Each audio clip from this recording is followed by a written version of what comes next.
Клеим тонированным полиуретаном форточку автодома. Обезжириваем наше стекло, замываем его, удаляя лишние загрязнения. Снимаем лайнер, обильно проливаем пленку мылом, прицеливаемся, накидываем пленку на стекло.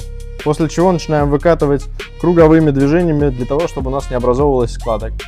После того, как раскатали, спиртуем края, оставляем сохнуть на 5-10 минут, чтобы краешки наши подсохли, вклеились. И начинаем обрезать пленку по краям. И вот такую красоту мы получаем. Подписывайтесь на наш канал и будете узнавать больше интересного.